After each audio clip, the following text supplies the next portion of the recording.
सीतामढ़ी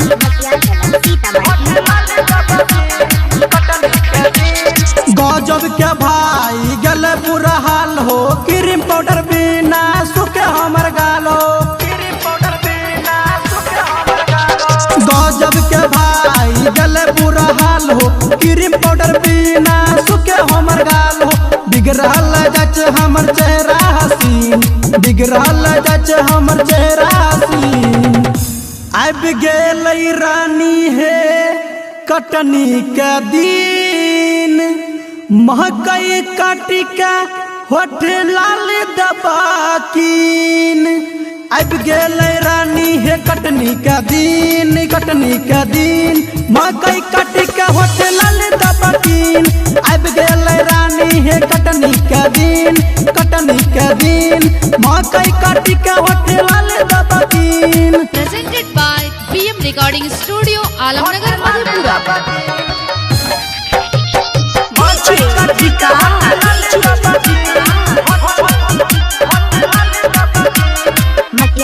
सीतामढ़ी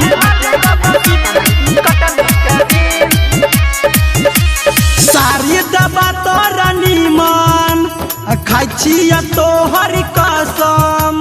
ज्यादा न हमरा पर गसबा, ढीला चया भी पोजीशन,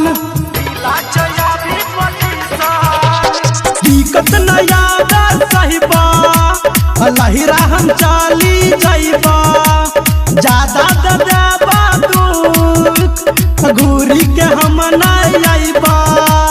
बेची दो दू चार कट्ठा जमीन, बेची दो दू चार कट्ठा जमीन।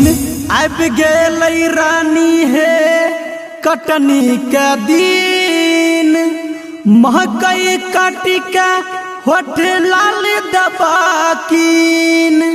अब गेल रानी है कटनी के दिन, कटनी के दिन, महकई काटी के होठ लाल दबाकीन।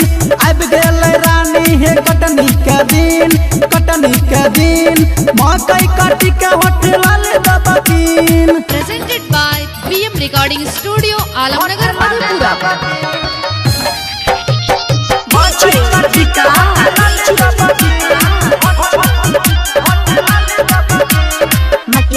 सीतामढ़ी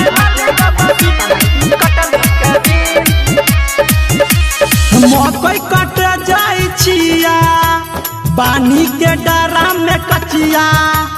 बेसी न मुकन फुलाबो, खाना बनाई के रखियो, खाना बनाई के रखियो। सुनो हे सैया वाला किसना, तोड़ा तो सूझै छ कुछ ना। राइटर डी के भूचल के सबटा तो भए गेल दौनी। जाय के चलाब थ्रेसर मशीन, जाय के चलाब थ्रेसर मशीन। अब गेल रानी है कटनी के दिन, महकई काटी के होठ लाली दबाकीन।